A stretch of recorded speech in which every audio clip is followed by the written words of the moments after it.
আসসালামু আলাইকুম। প্রিয় দর্শক, অন্য মঞ্চের আলাপ চাইতায় আপনাদের সকলকে আমন্ত্রণ জানাচ্ছি। প্রিয় বন্ধুরা, প্রীতি সালাম এবং শুভেচ্ছা নেবেন।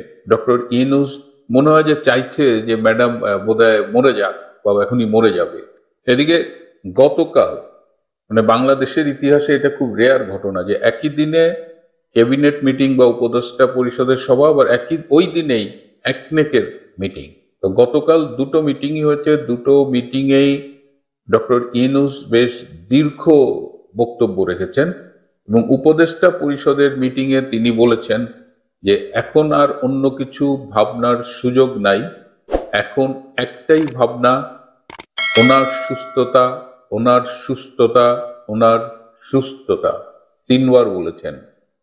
তার মানে ডক্টর ইউনূসকে এখন এই খালেদা জিয়ার এই অসুস্থতার মুহূর্তে বেশ নির্ভার মনে হচ্ছে এবং অন্য কিছু ভাববার সুযোগ নাই। মানে কি, এই ডিসেম্বরে তো ফেব্রুয়ারি নির্বাচনের তফসিল ঘোষণা করার কথা। আমরা কি তাহলে অন্য কিছু ভাববার সুযোগ নাই বলে নির্বাচনী ভাবনা থেকে সরে যাব? এদিকে বিএনপির চাপের মুখে এবং অনেকটা বিএনপির সহানুভূতি অর্জনেরও একটা এক ঢিলে দুই পাখি মারার মতো ব্যাপার। ডক্টর ইউনূস তার উপদেষ্টা পরিষদ হঠাৎ করে বেগম খালেদা জিয়াকে ভেরি ভেরি ইম্পর্টেন্ট পার্সনের স্ট্যাটাস দিয়ে তার জন্য এসএসএফ নিয়োগ করেছে। এই এসএসএফ কেন নিয়োগ করা হলো এটা নিয়েও অনেক আলোচনা সমালোচনা চলছে। ভিডিও ক্লিপে দেখলাম যে এভার কেয়ার হাসপাতালের সামনে ব্যারিকেড বসানো হচ্ছে, সম্ভবত ভিড় এড়ানোর জন্য, অথবা যদি কোনো কিছু ঘটে যায় তাহলে যাতে কর্মী নেতাদের একটা হ্রাস নিয়ন্ত্রণ করা যায়, এটাও হতে পারে। দুটো ইন্টারেস্টিং খবর দিই। একটা হলো যে যারা মনে করছেন বেগম খালেদা জিয়া বোধহয় মারা গেছেন, তাকে রাখা হয়েছে, অনেকে এটা নিয়ে কথা বলছেন এবং আমাকে অনেকে জিজ্ঞেস করছেন, তাদের অবগতির জন্য জানাচ্ছি যে গতকাল রাত থেকে বেগম খালেদা জিয়ার অবস্থার সামান্য উন্নতি হয়েছে। তিনি যে অক্সিজেন নিচ্ছিলেন 50%, সেটা কমে 35%-এ নেমেছে। যে ওষুধটা দিয়ে তার হার্টের ফাংশন কন্ট্রোল করা হচ্ছিল, সে ওষুধের মাত্রা অনেক কমানো হয়েছে। এখন মূল চ্যালেঞ্জটা হয়েছে যে তার যে ইনফেকশনটা হয়েছে, যে ইনফেকশনের সাইড ইফেক্টসের কারণে আরো সমস্যা হচ্ছে, সেই ইনফেকশনটা জন্য তো ট্রিটমেন্ট চলছে, অ্যান্টিবায়োটিক দেওয়া হচ্ছে। এখন অ্যান্টিবায়োটিকটা আসলে কাজ করবে কিনা, যদি অ্যান্টিবায়োটিক কাজ করে তাহলে হয়তো তিনি সুস্থ হয়ে উঠতে পারেন, যদিও এখন কোনো কিছুই বলা যাচ্ছে না। বাট এটা একটা বিষয়। আরেকটা বিষয় হলো, আপনারা খেয়াল করেছেন যে ভারতের প্রধানমন্ত্রী নরেন্দ্র মোদী তার এক্স হ্যান্ডেলে টুইট করেছেন এবং তিনি খালেদা জিয়ার দ্রুত আরোগ্য কামনা করেছেন এবং তিনি আরো বলেছেন যে প্রয়োজন হলে ভারত তার সাধ্যমতো যে কোনো সহায়তা করতে রাজি। এই টুইটটা দেখে বিএনপি শিবিরে একেবারে আনন্দের বন্যা বয়ে গেছে। এটা আমার কাছে খুবই ইন্টারেস্টিং মনে হচ্ছে। যে দলটা উঠতে, বসতে, শুইতে, ঘুমাইতে, দাঁড়াইতে ভারতকে গালাগালি করে, যাদের রাজনীতি হলো ভারত বিরোধিতা, সেই দল ভারতের প্রধানমন্ত্রীর এক্স হ্যান্ডেলের একটা টুইট দেখা সারা দেশে আনন্দের বন্যা বয়ে গেছে। এবং সাতক্ষীরায় গতকাল মিছিল হয়েছে, তোমার ভাই আমার ভাই, মোদি ভাই মোদি ভাই। এই কি ধরনের বন্ডামি! বাংলাদেশে আপনি যদি স্মুথলি সরকার চালাতে চান তাহলে আপনার সবচেয়ে বড় প্রতিবেশী ভারত, তার সাথে একটা সুসম্পর্ক রাখা জরুরি। কিন্তু আপনি একদিকে গোপনে তার অনুগ্রহ চাইবেন, তার সামান্য অনুগ্রহ পাওয়ার জন্য দিল্লি ছুটে যাবেন, তার পায়ের কাছে বসে থাকবেন, আবার তার বিরোধিতা করে আপনি রাজনীতিটা করবেন। এই ভণ্ডামিটা কিন্তু জামাতেরও আছে, বিএনপিরও আছে। জামাত একদিকে এই ভারত আক্রমণ করবে, ফাটায় ফেলবে, আবার ভারতের একটু সামান্য অনুগ্রহ পাওয়ার জন্য এমন কিছু নাই যা তারা করতে রাজি না। তাহলে এই হলো আমাদের দেশের ভারত বিরোধী রাজনৈতিক দলের অবস্থান, তোমার ভাই আমার ভাই। অবৈধ ইউনূস সরকারের একের পর এক অবৈধ অর্ডিন্যান্সে যেভাবে রাষ্ট্রপতি চুপ্পু বিনা প্রশ্নে তার সই দিচ্ছেন, তাতে একটা প্রশ্ন স্বাভাবিকভাবে উঠছে যে রাষ্ট্রপতি চুপ্পু আসলে কার লোক? তিনিও কি ভেতরে ভেতরে সেনাপ্রধান ওয়াকার উজ্জামানের মতো ছদ্মবেশী জামাতি? নাকি বন্দি সম্রাট শাহজাহানের মতো নখদন্তহীন লাচার একজন মানুষ সম্রাট শাহজাহানকে বাধ্য হয়ে নিহত প্রিয়পুত্র দারা শিকোর কাটা মুন্ডু দেখতে হয়েছিল? আর রাষ্ট্রপতি শাহাবুদ্দিন চুপ্পু জানতেন অপরাধ ট্রাইব্যুনাল প্রধানমন্ত্রী শেখ হাসিনাকে মৃত্যুদণ্ড দেবেই, তবু তিনি সেই অর্ডিন্যান্সে সই করেছিলেন। আমার কিছু দর্শক বলেছিলেন সই না করে তার উপায় ছিল না, স্বেচ্ছায় নয়, তিনি বাধ্য হয়েছিলেন অর্ডিন্যান্সে সই করতে, না করলে তার প্রাণ সংশয় হতে পারত। এই যুক্তি আমার কাছে খুব একটা গ্রহণযোগ্য মনে হয়নি, ছেদও মনে হয়েছিল। এই ছেদও মনে হওয়ার কারণ, রাষ্ট্রপতিকে মেরে ফেললে ইউনূস সরকারের কোনো লাভ নেই, বরং ক্ষতি। দেখুন, যারা ওই অপহরণ করে না, অপহরণ করে যাকে জিম্মি করে রেখে টাকার ডিমান্ড করে, মুক্তিপণ চায়, তাকে কাজ শেষ হওয়ার আগে কখনো মেরে ফেলে না, মারে কাজ শেষ হওয়ার শেষে। তো বাংলাদেশে ইউনূস সরকারের তো কাজ এখনো শেষ হয়নি, কিন্তু যদি জিম্মি না হয়ে চুপ্পু এই সরকারের স্বেচ্ছা অংশীদার হয়ে থাকেন, অর্ডিন্যান্স জারি যদি তিনি স্বেচ্ছায় করে থাকেন, এই সম্ভাবনা কিন্তু একেবারে উড়িয়ে দেওয়ার নয়। বিশেষ করে রাষ্ট্রপতির সঙ্গে প্রধানমন্ত্রী শেখ হাসিনার সম্পর্কে শেষ দিকে তিক্ততা এসে গিয়েছিল বলে নির্ভরযোগ্য সূত্রে থেকে খবর আমি পেয়েছি। কলকাতায় থাকা আওয়ামী লীগের নেতাদের সঙ্গে ব্যক্তিগতভাবে বিষয়টি নিয়ে কথা বলেছি। রাষ্ট্রপতি চুপ্পু ছদ্ম জামাতি, এটা অবশ্য কেউ তাদের মধ্যে বিশ্বাস করেন না। তাহলে এই যে রাষ্ট্রপতি চুপ্পু একের পর এক বেআইনি অগণতান্ত্রিক অর্ডিন্যান্স কেন জারি করতে সম্মত হচ্ছেন? যদি তিনি বলতেন সই করব না, তাহলে কে কি করতে পারত? তাকে মেরে ফেলতো? সেটা কেন সম্ভব নয় আগেই বলেছি, কারণ এখন মেরে ফেলে তাদের কোনো লাভ নেই। শারীরিক অত্যাচার করতে পারত সামান্য, কিন্তু মেরে ফেলতো না। অপমান করতে পারত, সেটা তো করছেই। সত্যি পরিস্থিতি কি সেটা কেউ নিশ্চিত জানে না। আর এখানেই নতুন এক সম্ভাবনার কথা উঠেছে। এই নতুন সম্ভাবনা এসেছে ভারতের প্রশাসনের সর্বোচ্চ স্তরেও। এতদিন বিষয়টি নিয়ে কেউ সেভাবে ভাবেননি। ভাবনাটা এসেছে অতি সম্প্রতি শেখ হাসিনার ফাঁসির আদেশের পর।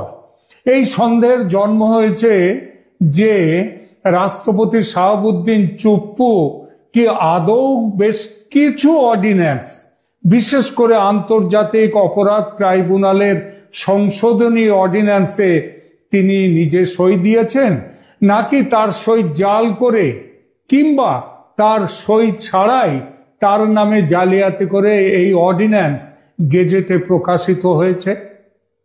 দেখুন, বাংলাদেশ সংবিধানের 93 অনুচ্ছেদ অনুযায়ী জাতীয় সংসদের অধিবেশন না থাকলে এবং জরুরি পরিস্থিতিতে রাষ্ট্রপতি অর্ডিন্যান্স জারি করতে পারেন, কিন্তু সেটা অধিবেশন না থাকলে, যখন সংসদই নেই, তখন রাষ্ট্রপতি কোনো অর্ডিন্যান্স জারি করার কোনো ক্ষমতা নেই। তবে অর্ডিন্যান্সে যখনই করুন না কেন, অর্ডিন্যান্সের নিয়ম হচ্ছে অর্ডিন্যান্সে রাষ্ট্রপতির স্বাক্ষর বা সরকারি সিল সেখানে থাকতেই হবে, এবং এটি মূলত কার্যনির্বাহী ক্ষমতার মানে প্রধানমন্ত্রীর বা প্রধান উপদেষ্টার ক্ষমতার অংশ হলেও এটির বৈধতা নির্ভর করে রাষ্ট্রপতির অনুমোদনের উপর। তাহলে এই জালিয়াতির প্রসঙ্গটা কিভাবে এলো? বিভিন্ন সূত্র থেকে রিপোর্ট এসেছে ভারত সরকারের কাছে যে বেশ কিছু অর্ডিন্যান্সে রাষ্ট্রপতির স্বাক্ষর ছিল না, বা সেগুলোর স্বাক্ষর জালিয়াতি করে যুক্ত করা হয়েছে, করে গেজেট প্রকাশিত হয়েছে। সন্দেহ হওয়ার আরো যুক্তিগ্রাহ্য কারণ রয়েছে।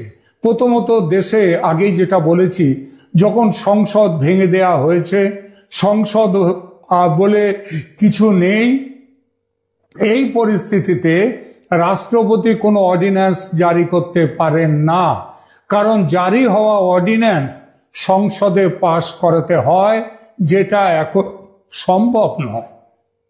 দ্বিতীয়ত, ৭১-এর যুদ্ধ অপরাধীদের বিচারের জন্য গঠিত ট্রাইব্যুনালকে যেভাবে সংশোধন করা হয়েছে সেটা আন্তর্জাতিক ট্রাইব্যুনাল কানুনের বিরোধী।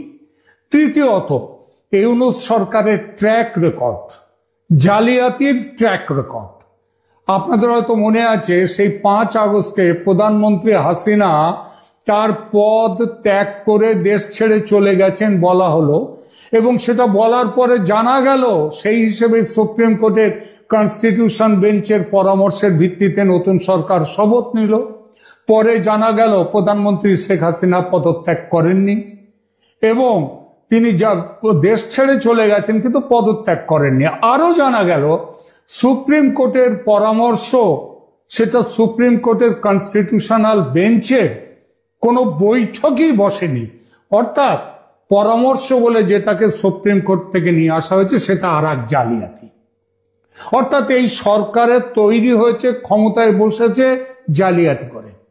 আর এই কারণেই প্রশ্ন উঠেছে, বাংলাদেশে অন্তর্বর্তী সরকারের জারি করা বিভিন্ন অর্ডিন্যান্সে রাষ্ট্রপতি সই করেননি বা তার সই জাল করা হয়েছে কি?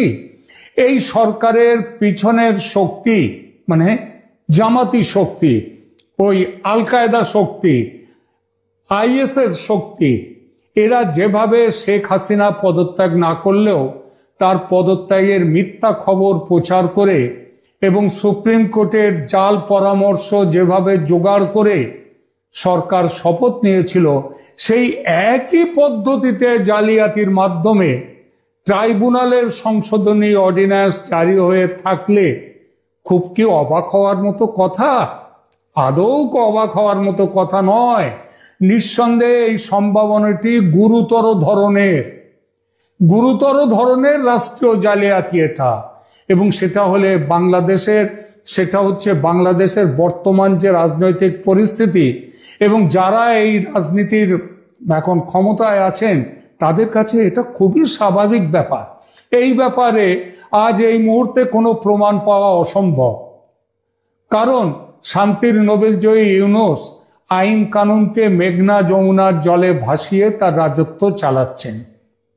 প্রমাণ লোপাট, তবে ভবিষ্যতে এর প্রমাণ পাওয়া যাবেই, যদি না বড় প্রমাণটিকে অর্থাৎ রাষ্ট্রপতি শাহাবুদ্দিন চুপ্পুকে এই সরকার বিদায় নেয়ার আগে চিরকালের মতো চুপ যদি না করিয়ে দেয় তাহলে প্রমাণ এক সময় আসতে বাধ্য।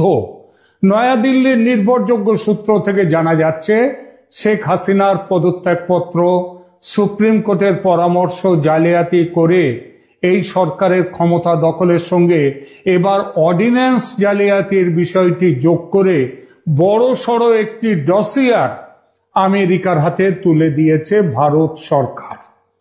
আর এর পরিণামে নোবেলজয়ী ডক্টর মোহাম্মদ ইউনূসের এই ৮৬ না ৮৭ বছর বয়স, তার এই বয়সের যে প্রতিষ্ঠা তিনি অর্জন করেছেন পৃথিবীব্যাপী, সেই প্রতিষ্ঠা তাসের ঘরের মতো ভেঙে পড়তে বাধ্য।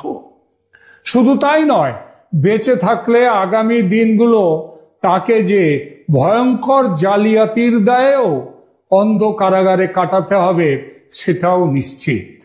এজন্যেই বাংলায় একটা প্রবাদ আছে, অতিবার বেড়ো না ঝড়ে ভেঙে পড়বে, কারণ ক্রাইম ডাজ নট পে, পাপ বাপকেও ছাড়ে না।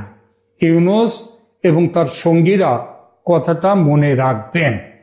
আজকে বাংলাদেশের প্রধান জাতীয় দৈনিক প্রথম আলো একটি সংবাদের শিরোনাম করেছে, যে শিরোনামটা হচ্ছে মাহফুজ সিদ্ধান্তহীন, আসিফের রাজনৈতিক ঠিকানা অনির্দিষ্ট।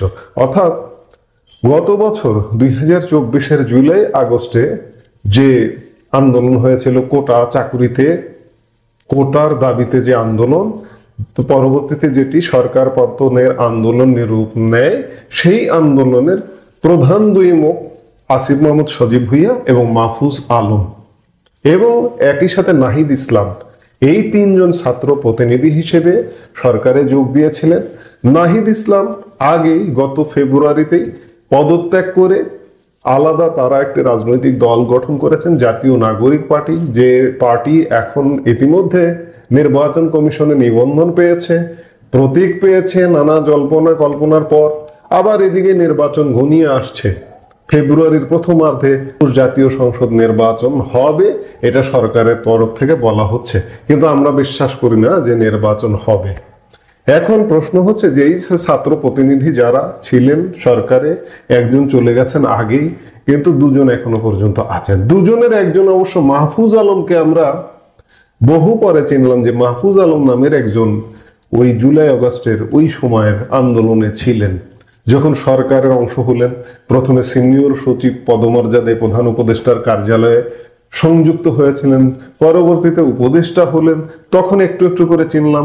এবং মাহফুজ আলমকে ডক্টর ইউনূস নিউ ইয়র্কের জাতিসংঘের অধিবেশনে গিয়ে এক ফাঁকে এক অনুষ্ঠানে, ক্লিনটন ফাউন্ডেশনের অনুষ্ঠানে, যখন জুলাই আন্দোলনের মাস্টারমাইন্ড বলে পরিচয় করিয়ে দিলেন ক্লিনটনকে, তখন আমরা তাকে আরো ভালোভাবে চিনলাম। যাই হোক, এখন এই দুই ছাত্র উপদেষ্টা আছে, কিন্তু সরকারের তো শেষ পর্যায়ে অবস্থা দৃষ্টি চারিদিক দিয়ে মনে হচ্ছে যে সরকার শেষ দিকে। এখন তারা কি করবেন? তারা কি নির্বাচন করবেন, নাকি নির্বাচন করবেন না, নাকি উপদেষ্টা পরিষদে থাকবেন? এইরকম একটি রিপোর্ট করেছে প্রথম আলো। দৈনিক প্রথম আলোর খবরে বলা হচ্ছে যে ত্রয়োদশ জাতীয় সংসদ নির্বাচনের তফসিল হতে পারে আগামী সপ্তাহেই। শিক্ষার্থী প্রতিনিধি হিসেবে অন্তর্বর্তী সরকারে থাকা দুই উপদেষ্টা মাহফুজ আলম ও আসিফ মাহমুদ সজীব ভুইয়া পদত্যাগ করে ভোটের লড়াই অংশ নেবেন, নাকি সরকারে থেকে যাবেন, এ নিয়ে রাজনৈতিক অঙ্গনে নানা আলোচনা চলছে। যদিও দুই উপদেষ্টার কেউ এখন পর্যন্ত এ নিয়ে স্পষ্ট করে কিছু বলেননি। তথ্য ও সম্প্রচার মন্ত্রণালয়ের উপদেষ্টা মাহফুজ আলম পদত্যাগ ও নির্বাচন করার বিষয়ে এখনো সিদ্ধান্ত নেননি বলে গত রোববার রাতে প্রথম আলোকে জানিয়েছেন। অন্যদিকে স্থানীয় সরকার মন্ত্রণালয়ের উপদেষ্টা আসিফ মাহমুদ সজীব ভুইয়া ঢাকা থেকে ভোট করবেন, সেটা আগেই জানিয়েছেন। তবে তিনি বিএনপি, জাতীয় নাগরিক পার্টি নাকি স্বতন্ত্র কোন পথে হাঁটবেন সেটা এখনো খোলাসা করেননি। তার রাজনৈতিক ঠিকানাও এখনো নিশ্চিত হয়নি বলে জানা গেছে। এদিকে দুই উপদেষ্টাকে পদত্যাগ করার জন্য অন্তর্বর্তী সরকারের শীর্ষ পর্যায় থেকে সম্প্রতি আবারও পরামর্শ দেওয়া হয়েছে বলে সংশ্লিষ্ট একাধিক সূত্রে জানা গেছে। এর আগেও গত সেপ্টেম্বরের মাঝামাঝি সময়ের মধ্যে তাদের পদত্যাগের পরামর্শ দেওয়া হয়েছিল। তখন তারা আরো সময় চেয়েছিলেন। এরপর আরো একাধিকবার পদত্যাগের পরামর্শ দেওয়া হয়েছিল বলে জানা গেছে। এর মধ্যে আসিফ মাহমুদের ঘনিষ্ঠ একটি সূত্র জানায় তিনি জাতীয় নির্বাচনের তফসিল ঘোষণার আগেই সরকার থেকে পদত্যাগ করতে পারেন। তবে মাহফুজ আলমের ঘনিষ্ঠ কোনো সূত্র বলছে তিনি পদত্যাগ না করে এই সরকারের শেষ সময় পর্যন্ত উপদেষ্টা পরিষদে থেকেও যেতে পারেন। সেক্ষেত্রে তিনি নির্বাচনে অংশ নেবেন না, আর যদি নির্বাচনে অংশ নেন তাহলে তফসিলের আগে সরকার থেকে পদত্যাগ করবেন। এদিকে প্রধান নির্বাচন কমিশনার গত শনিবার বলেছেন ডিসেম্বরের দ্বিতীয় সপ্তাহে, অর্থাৎ আগামী সপ্তাহে নির্বাচনের তফসিল ঘোষিত হতে পারে। মাহফুজ আলম এবং আসিফ মাহমুদ সজীব ভুইয়া যে প্ল্যাটফর্ম থেকে উঠে এসে আজকে সরকারের উপদেষ্টা মন্ত্রীর পদমর্যাদায়, তাদেরই আন্দোলনের সহকর্মীরা গত ফেব্রুয়ারিতে এনসিপি গঠন করেছে। আমি শুরুতেই এনসিপির কথা বলেছি, কিন্তু তারা কি আসলে এনসিপির অংশ নয়? এনসিপিতে যোগ দিবেন না, বা যোগ দেওয়া বলে কি, তারা তো এখন সরকারে আছেন, এনসিপিরই আছেন এমনটাই ধরা হয়। কিন্তু মাঝখানে বিশেষ করে আসিফ মাহমুদ সজীব ভুইয়ার নানা টানাপোড়েনের কথা শোনা গিয়েছিল, এবং তিনি তার নিজ এলাকায় ইলেকশন করবেন না, তিনি ধানমন্ডির ভোটার হয়েছেন, ইত্যাদি নানান কথা। আসলে কি হচ্ছে এবং কি হচ্ছে এগুলোর উত্তর পেতে হলে আমরা হয়তো, যেহেতু আগামী সপ্তাহে তফসিল ঘোষণার কথা শোনা যাচ্ছে, সাথে বারবার এই কথাটাও বলতে হয় যে তফসিল ঘোষণা হতে পারে। এর আগে 2008 সালের নবম জাতীয় সংসদ নির্বাচনেও কিন্তু 5 বার তফসিল ঘোষিত হয়েছিল। কাজেই নির্বাচন কমিশন একটি তফসিল ঘোষণা করতেই পারে, কিন্তু নির্বাচন হওয়ার ব্যাপারে এখনো পর্যন্ত কোনো আভাস আসলে নেই। যাই হোক, আমরা আলাপে ছিলাম যে দুই উপদেষ্টার ভাগ্যে কি হচ্ছে, দুই উপদেষ্টার ভাগ্যে কি হচ্ছে সেটি হয়তো আমরা আগামী 1 সপ্তাহের মধ্যেই দেখতে পাবো। সেই দেখতে পাওয়ার জন্য আমাদের নিশ্চয়ই এই সপ্তাহ অপেক্ষা করতে হবে। 2009 সালে জানুয়ারিতে ক্ষমতা গ্রহণের পরে ফেব্রুয়ারির 25 এবং 26 তারিখে বিডিআর এর বিদ্রোহ হয়েছিল এবং 25 তারিখের শুরুতেই 57 জন আর্মি অফিসারকে নির্মমভাবে হত্যা করা হয়েছিল। শেখ হাসিনার সরকার সবে ক্ষমতায় এসেছে এবং সেই সরকারকে বিব্রত করবার জন্যই এই হত্যাকাণ্ডটি সংগঠিত হয়েছিল বলেই অনেকে ধারণা করে। যা হোক, এই নিয়ে তদন্ত হয়েছে, এই নিয়ে আদালতে বিচার হয়েছে, নিম্ন আদালতে অধিকাংশ মামলার রায় হয়ে গেছে। এই তদন্তের সেনাবাহিনীর পক্ষ থেকে যে কমিটিটা করা ছিল তার প্রধান ছিলেন সেই সময় quarter master general lieutenant general Jahangir Alam Chowdhury, যিনি আজকের এই অবৈধ ইউনূস সরকারের স্বরাষ্ট্র উপদেষ্টা। তো আমরা জাহাঙ্গীর আলম চৌধুরীর একটা ভিডিও ক্লিপ দেখি, পাশাপাশি আসেন আমরা একটু জেনে নিই যে 2009 সালে এই বিডিআর বিদ্রোহ এবং হত্যাকাণ্ডে আসলে কি ঘটেছে। তারা খেয়াল করেছেন যে 57 জন আর্মি অফিসার মারা গিয়েছিল, তাদের মধ্যে অধিকাংশই ছিল আওয়ামী লীগের সাথে সংশ্লিষ্ট পরিবারের সদস্য। তো সব মিলিয়ে এটা খুব ক্লিয়ার ইন্ডিকেশন আছে এবং বাস্তবতাটা ছিল যে বিডিআর এর সৈনিকদের মধ্যে তখন এক ধরনের ক্ষোভ তৈরি হয়েছিল। এই যে অপারেশন ডাল ভাত পরিচালিত হয়েছিল 111-এর সময়, সেখানে তারা বিভিন্ন জায়গায় কম দামে খাদ্যপণ্য বিক্রি করেছে এবং কথা ছিল যে সৈনিকরা এই লাভের একটা অংশ পাবে, কিন্তু সেটা তাদের সাথে দেওয়া হয়। এছাড়াও অনেকের বিরুদ্ধে অভিযোগ ছিল তারা সৈনিকদের সাথে ঠিক ভালো ব্যবহার করছে না। তো এইসব কারণে এই বিদ্রোহটি হয়েছিল এবং এই বিদ্রোহের সাথে তখন বলা হয় যে সেই সময় স্থানীয় বিএনপির কিছু নেতা হাওয়া দিছিল আর কি, এটা সার্কামস্টেন্সিয়াল এভিডেন্সে মনে হয়েছে। তো সেই অবস্থায় হঠাৎ করে এই ডক্টর ইউনূস অবৈধভাবে ক্ষমতা দখল করে আবার এই প্রহসনের একটা কমিশন করে দিয়েছে এবং কমিশনের প্রধান ছিল এক সময়ের বিডিআর এর মহাপরিচালক মেজর জেনারেল আ.ল.ম. ফজলুর রহমান। এই ফজলুর রহমান 2001 সালে তিনি যখন দায়িত্বে ছিলেন তখন সিলেট এবং কুড়িগ্রামের সীমান্ত এলাকায় বিডিআর এর সাথে বিএসএফ এর একটা সংঘর্ষ হয়েছিল এবং সেখানে বিএসএফ এর বেশ কয়েকজন সদস্য মারা গিয়েছিল। এইটা নিয়ে পরে ফজলুর রহমান দাবি করেছিল যে তাকে ফিল্ড মার্শাল উপাধি দিতে হবে। আপনারা হয়তো জানেন না যে এই মেজর জেনারেল ফজলুকে আড়ালে আবডালে রাম ছাগল ফজলু বলে এই বাহিনীতে ডাকা হতো এবং সে যে রাম ছাগল ছিল তা বিভিন্ন কর্মকাণ্ডেই আমরা জানতে পারি। এই যে যেমন ফিল্ড মার্শাল, আপনারা জানেন যে সেনা প্রধান যিনি যুদ্ধ করেন তিনি ফিল্ড মার্শাল উপাধিটা পেয়ে থাকেন, যেমন ভারতের মানিক শাহ বা পাকিস্তানের বর্তমান সেনা প্রধান যে আসিফ মুনির। কিন্তু বিডিআর এর মহাপরিচালক কি করে ফিল্ড মার্শাল উপাধি দাবি করে সেটা নিয়ে অনেক হাসাহাসি হয়েছে। যাই হোক, এটা নিয়ে আর কথা বলতে চাই না। এবং 2009 সালের পর থেকেই তিনি রিটায়ারমেন্টে যাওয়ার পর থেকে এই বিডিআর বিদ্রোহ নিয়ে অনেক টক শোতে কথা বলেছেন এবং সেখানে বলেছেন এটা হাসিনার সিগন্যালে হয়েছে, এর সাথে ভারত জড়িত, যা যা কথা বলতেন তিনি এই কমিশনের রিপোর্টে সেম জিনিসগুলো পাইছে। তো উনি কি করে এত বছর আগে জানতেন? তদন্ত তো করলেন এই যে গত বছরের অগস্টের পরে যখন কমিশন হইল, তা আপনি তদন্ত করলেন লাস্ট 13-14 মাস, আর আপনি 2009 সাল থেকে একই জিনিস জানেন। আপনাদের 2004 সালের 21শে আগস্টে সে গ্রেনেড হামলার কথা মনে আছে না? সেখানে বিএনপি সেখানে সংসদে দাঁড়িয়ে খালেদা জিয়া বলেছিলেন যে শেখ হাসিনা নাকি ভ্যানিটি ব্যাগে করে গ্রেনেড ক্যারি করে নিয়ে গেছে। যাও কোনো কিছুই যখন গিলাইতে পারছে না তখন নোয়াখালীর সেনবাগ না কোথায় একটা ছেলে চার দোকান থেকে জজ মিয়া নামে একটা ছেলেকে ডেকায় না ধরে পুলিশে তাকে দেখালো যে সেই গ্রেনেড হামলার জন্য দায়ী। ওদিকে জজ মিয়ার পরিবারকে আবার পুলিশ টাকা দেয় যে জজ মিয়া জেলে আছে, মান্থলি তোমরা এই টাকাটা নিবা। সেই জজ মিয়ার নাটক নিয়ে তো কম হাসাহাসি হলো না।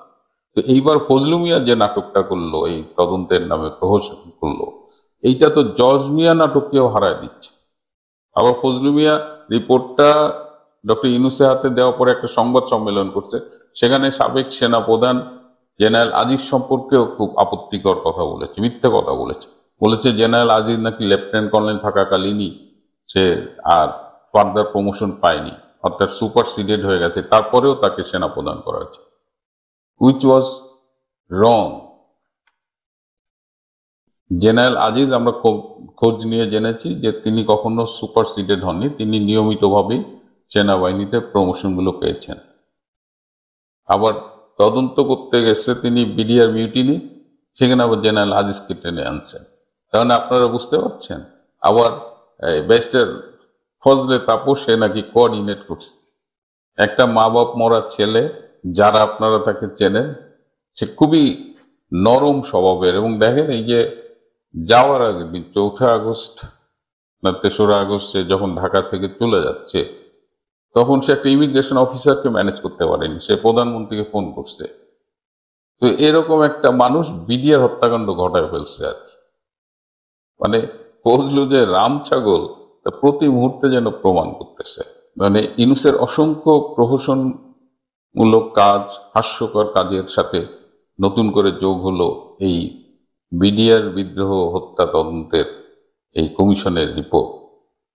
আমার কাছে কি মনে হচ্ছে জানেন, মনে হচ্ছে যে শেখ হাসিনা মামলার যে রায় দিয়েছে না এই সরকারের সময়ে আদালত, আন্তর্জাতিক অপরাধ ট্রাইব্যুনাল, এই রায় এবং রায় পরবর্তী 1-2 সপ্তাহের যে রাজনৈতিক একটা জোশ সরকারের, এটাই শেষ।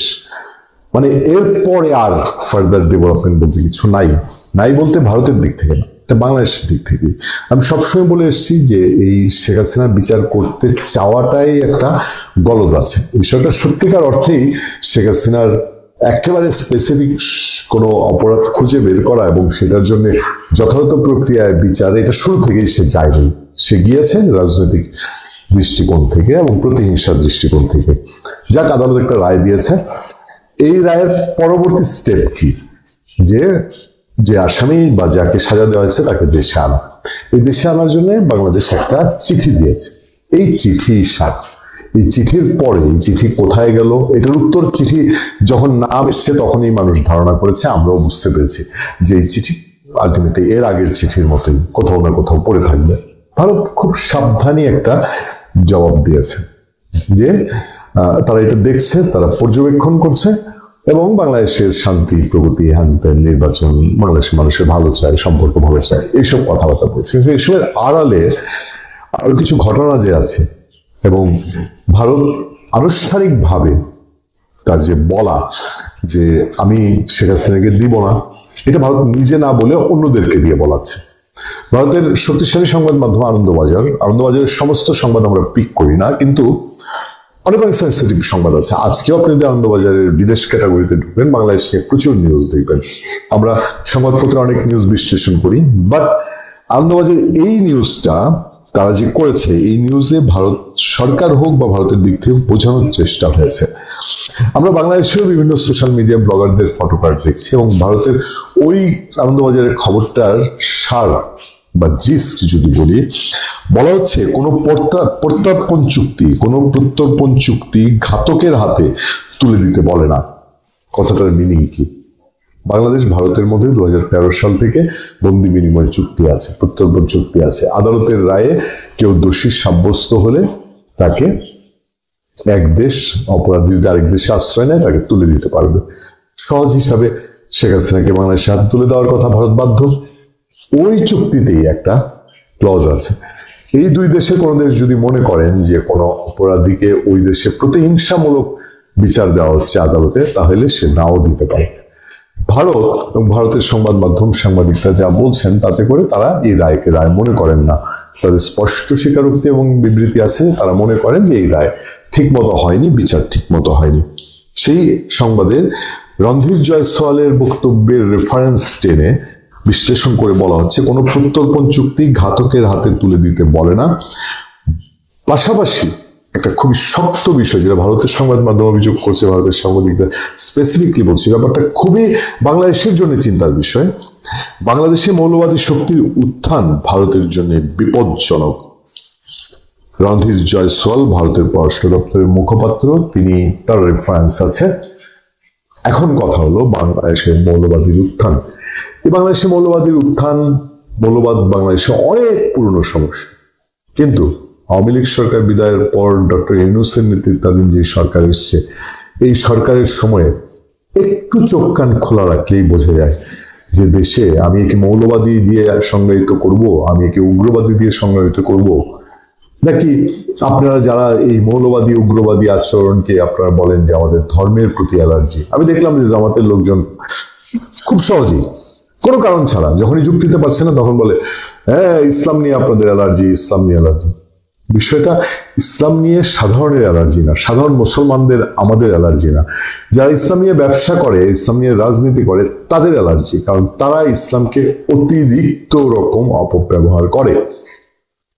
সেই জায়গা থেকে বাংলাদেশের ভেতরে এই ইসলামের, আমাদের ইসলাম ধর্মের আবয়ব দিয়ে, আবরণ দিয়ে, খোলস দিয়ে পাকিস্তানের সঙ্গে, যে দেশ পৃথিবীতে সবচেয়ে বড় সন্ত্রাসবাদী দেশ হিসেবে পরিচিত, সেই দেশের লোকজনের ব্যাপক দেধারছে আনাগোনা, লাগামহীন আনাগোনা, সেটাকে ভারতের দিক থেকে মিন করা হচ্ছে যে ভারতের জন্য সাংঘাতিক রকম হুমকি।